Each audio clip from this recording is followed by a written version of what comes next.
ফেরাউন মিশরের অহংকারী সম্রাট। সে নিজেকে প্রভু দাবি করত।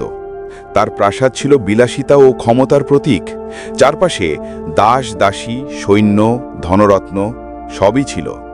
কিন্তু সেই প্রাসাদের ভেতরেই ছিলেন এক নারী, যিনি ছিলেন আল্লাহর প্রিয় বান্দি, আসিয়া বিনতে মুজাহিম আলাইহাসসালাম। যখন মুসা আলাইহিমুসসালাম আল্লাহর দাওয়াত দিলেন, আসিয়া আলাইহিমুসসালাম সেই বার্তা শুনলেন। তার অন্তরে বিশ্বাস জন্ম নিল, সত্যিকারের রব তো একমাত্র আল্লাহ। তিনি ঈমান আনলেন, হে আল্লাহ, তুমি একমাত্র রব, আমি তোমাকেই মানি, তোমাকেই ভালোবাসি। তবে সেটি লুকিয়ে রাখলেন। রাতের অন্ধকারে প্রাসাদের কোণে লুকিয়ে তিনি আল্লাহর কাছে সিজদা করতেন। চোখের পানি ঝরত এক আল্লাহর প্রেমে। কিন্তু একদিন খবর পৌঁছে গেল ফেরাউনের কানে। হে আসিয়া, শুনেছি তুমি মুসার রবকে মানতে শুরু করেছ। তুমি কি আমার বাইরে অন্য কাউকে প্রভু মনে করেছ? হ্যাঁ, আমি আল্লাহতে ঈমান এনেছি, যিনি তোমারও রব, আসমান জমিনের মালিক।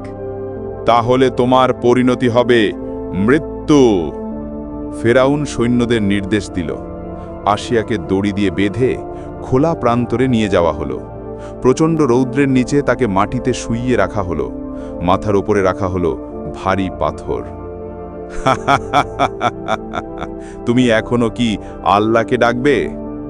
হে আমার প্রতিপালক, তুমি আমার জন্যে তোমার কাছে জান্নাতে একটি ঘর বানিয়ে দাও, আর আমাকে ফেরাউন ও তার কর্ম থেকে রক্ষা করো। আল্লাহ তার দোয়া কবুল করলেন।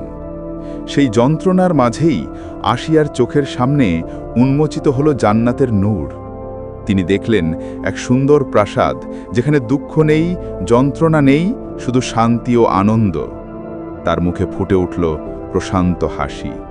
সৈন্যরা বিস্ময়ে একে অপরের দিকে তাকালো। এই কেমন নারী? যন্ত্রণা পেয়েও সে হাসছে কেন? ফেরাউন ক্রোধে উন্মত্ত হয়ে শেষবারের মতো আদেশ দিল। মাথার ওপর বিশাল পাথর ফেলে দেওয়া হলো। এভাবেই তিনি শহীদ হলেন।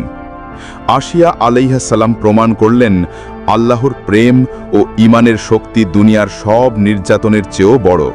আর তার শহীদি মৃত্যু তাকে জান্নাতের রানী বানিয়ে দিল।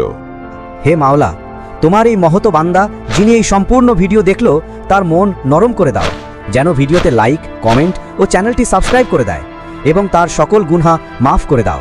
তাকে সুস্থভাবে চলার তৌফিক দান করো। আমিন।